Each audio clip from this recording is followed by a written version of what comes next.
Recently, the Clippers signed a stretch big with blocking skills. Brook Lopez, age 36. At first glance, it's a bit of a head scratcher, right?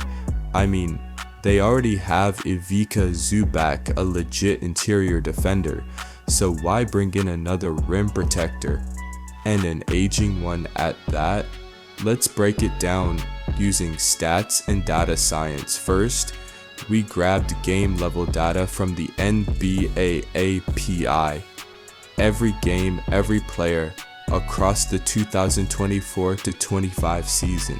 Now, this isn't a coding tutorial, so we'll skip the transformation part, but basically, we normalized player performance by position, merged that with team win-loss results, and ran a logistic regression with L1 penalty to find out what really influences winning. The result, this graph, showing the top features that correlate with LAC wins. Sure, some of these make sense. When guards score more, the team wins. More assists equals better ball movement equals more wins. But then we noticed a few counterintuitive surprises. More blocks from the center, slightly less likely to win. More free throws made by the center, again correlated with more losses. More shot attempts by bigs, you guessed it, not a winning formula. Now that's weird, right?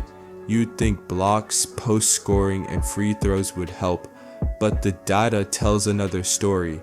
So let's take those weird findings and ask, if more blocks and big man scoring don't help, why sign Brook Lopez? Here's the twist, Brook doesn't need to block a ton of shots because his presence alone deters drives. That's not reflected in the stat sheet, but it shows up in fewer attempts at the rim.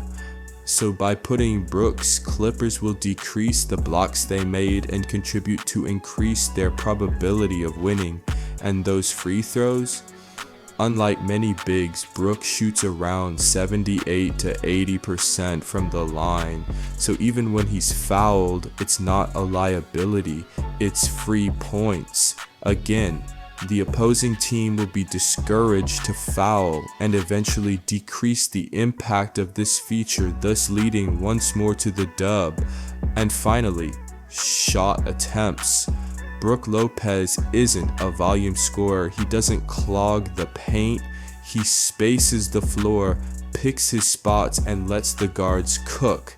In fact, when we chart field goal attempts versus minutes played, Brook and Zubac both log heavy minutes, but Brook takes fewer shots while still maintaining rim protection and floor spacing. In other words, Brook Lopez gives you rim deterrence, offensive gravity, and low usage efficiency, all without taking touches from your scores. So, the Clippers didn't sign him to replace Zubac.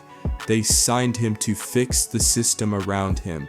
So to recap, the data tells us that the Clippers struggled when their bigs took too many shots, got to the line too much, or racked up blocks trying to clean up defensive mistakes.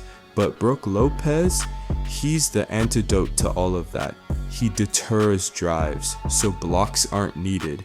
He makes his free throws, turning fouls into points. He doesn't hijack possessions. Instead, he anchors the paint and lets others shine.